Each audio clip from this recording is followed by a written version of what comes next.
ஓம் முருகா போற்றி.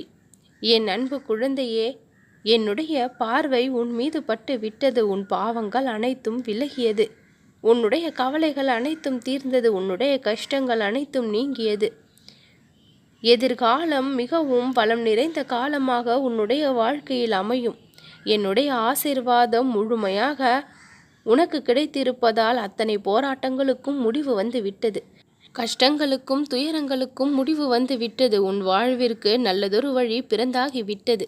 இனி உன் வாழ்விற்கு தேவையான சந்தோஷம் அனைத்தும் என் மூலமாக கிடைத்து கொண்டே இருக்கும். இது இந்த பழனி முருகனின் வாக்கு.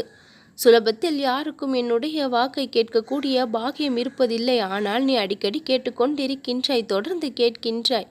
என்னை ஒரு பொழுதும் நிராகரிக்காமல் கேட்கின்றாய். உன் வாழ்க்கையில் இருக்கக்கூடிய பிரச்சனைகள் அனைத்தையும் நான் கலைத்து விடுவேன். ஏன் இந்த கஷ்டம் அப்பா என்று என் குழந்தை நீ என்னை பார்த்து கேட்கும் பொழுது என்னுடைய மனம் அத்தனை கஷ்டங்களையும் நீக்கி வளமான வாழ்க்கையை கொடுத்தே ஆக வேண்டும் என்று முடிவெடுத்து விடுகின்றது. அழுது புலம்பிய நாட்கள் எல்லாம் போதும். அத்தனை புலம்பல்களையும் என்னுடைய செவி கேட்டிருக்கின்றது. எத்தனை காலம்தான் இந்த துன்பமும் துயரமும், விடியல் என்று ஒன்று வராதா என்று ஏக்கத்தோடு நீ என்னை பார்த்து கேட்கும் அந்த கேள்விகளுக்கு விடை தரத்தான் நான் இன்று வந்திருக்கின்றேன். என் அன்பு குழந்தையே, நீ எதை செய்கின்ற பொழுதிலும் இந்த முருகனிடம் கேட்டுவிட்டு செய்.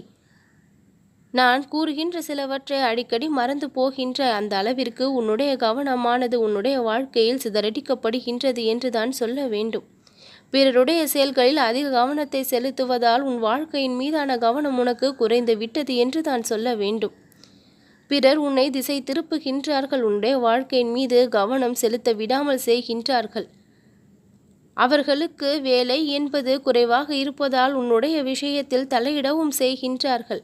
என் அன்பு குழந்தையே, அத்தனையும் உன் முன்னால் இருந்து நான் பார்த்து கொண்டுதான் இருக்கின்றேன்.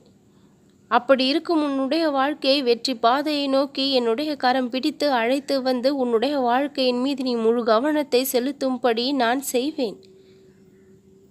முதலில் எல்லாம் அதிக அளவில் அவசரப்பட்டு கோபப்பட்டு கொண்டிருந்தாய். இப்பொழுது எல்லாம் பொறுமையாக இருக்க கற்றுக்கொண்டிருக்கின்றாய். ஒவ்வொரு விஷயத்திலும் ஒவ்வொரு முன்னேற்றமும் அடுத்த கட்டத்திற்கான நகர்வும் உன்னிடம் தென்படுகின்றது. மிகவும் சந்தோஷம். யோசித்து சிந்தித்து செயல்பட தொடங்கிவிட்டாய்.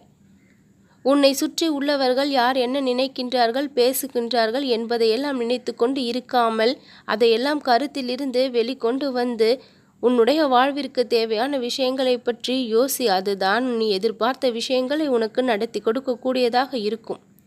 ஒவ்வொரு விடியலையும் இனி புத்தம் புது விடியலாகவும் உன் வாழ்விற்கான புத்துணர்ச்சியை கொடுக்கக்கூடிய விடியலாகவும் அமையும் என்பதில் எந்த ஒரு மாற்றமும் இல்லை.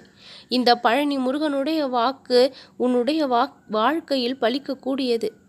பூர்வ ஜென்மத்தில் பல புண்ணியங்களை நீ செய்திருக்கின்றாய். உன்னை நான் அடையாளம் கண்டுபிடித்திருக்கின்றேன். உன்னுடைய வாழ்க்கையை உயர்த்தி காட்டப் போகின்றேன். நல்லதே நடக்கும்.